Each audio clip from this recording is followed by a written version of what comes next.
Okay, students, welcome back. Let's start next topic, joining sentence with relative pronouns. So for this, you have to see back page of correct use of relative pronouns.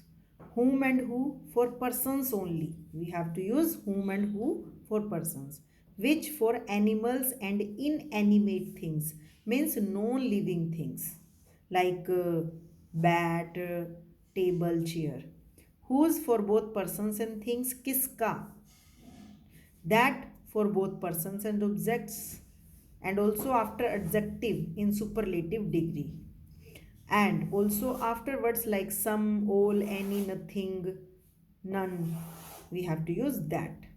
What indicates that which it has no antecedent. Antecedent क्या है? जो हमने first noun को हमने head noun माना, next को जो हमने रिप्लेस किया प्रोनाउन से उसे हम एंटीसीडेंट कहते हैं. तो व्हाट वहाँ पर आता है जहाँ पर कोई एंटीसीडेंट नहीं होता. ठीक है, रिपीटिशन ऑफ नाउन नहीं है, उसको वहाँ पर व्हाट यूज़ करना है. As after words like such and same in sentences. ठीक है, ये तो अंडरस्टूड है. उसके बाद see the description box for the answers of I exercise. This is very easy, you can do at your own. Next, move on distributive pronouns. Distributive pronouns. So it is also very easy, but you have to care about that you gonna take two things. Like if you have to use for whole amount, you have two options, both and all. But if you want to separate things, then you have to choose each, every, neither, either. Okay, so I'm gonna explain here. Distributive pronouns denote persons or things. To whole amounts, both, all. Example, all of you have been called now. Next, to separate things, every, each, either, neither. Example, neither of the pens is writing. कोई भी pen दोनों में से नहीं लिख रहा है. कोई भी पेन नहीं लिख रहा है. तो सेपरेट करना थिंग्स को, ईच, ईदर, एवरी, नीदर, और होल अमाउंट में all and both. Right. Moving on, we have reciprocal pronoun. So they refers to pronouns that indicates actions going in one direction and also in opposite direction. So it is not giving you clear definition, like one direction and the opposite direction, it means nothing. What you have to focus, each other is used when two people are involved. When in a sentence you have to fill up the reciprocal pronoun, so you have to given either brackets में आपको या तो option दिया होगा या फिर आपको name of the pronoun जैसे कि रेसिप्रोकल लिखना होगा. तो अगर रेसिप्रोकल प्रोनाउन लिखना है तो आपको ईच अदर सेंटेंस के अंदर दिया होगा, ब्रैकेट में आपसे आस्क करेंगे what is the name of the pronoun. So you can write down reciprocal, क्योंकि आपको पता ही है ईच अदर जो है वो रेसिप्रोकल है, और वन अनदर भी. और या फिर आपको ऐसे ब्लैंक करके ईच अदर को ब्लैंक कर देंगे. इज यूज्ड मतलब कोई सेंटेंस बना देंगे, जैसे Ram and Sita were talking to dash, तो आपने फिल किया करना है टू ईच अदर. तो यहाँ पर आपको ये करने की ज़रूरत नहीं है कि going in one direction and other in opposite direction, इसका कोई मीनिंग नहीं है. What you have to do कि ईच अदर आपने दो पीपल के लिए यूज़ करना है और वन अनदर आपने दो से ज़्यादा पीपल के लिए. ठीक है, वन अनदर दो से ज़्यादा पीपल के लिए यूज़ करना है, each other only two people के लिए. बस इतना ध्यान रखिए, दैट्स इट. फिर आपको यहाँ पर कुछ एग्जाम्पल दिए हुए हैं, like the teacher scolded Rani and Ritu, तो टू पीपल है, ईच अदर आ गया. फिर we should help one another in crisis.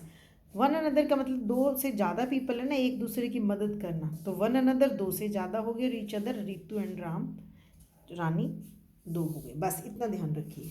Indefinite pronouns. Indefinite pronouns are the pronouns that refers to one or more unspecified beings, objects or places. ये line आपको करने की बिल्कुल ज़रूरत नहीं है.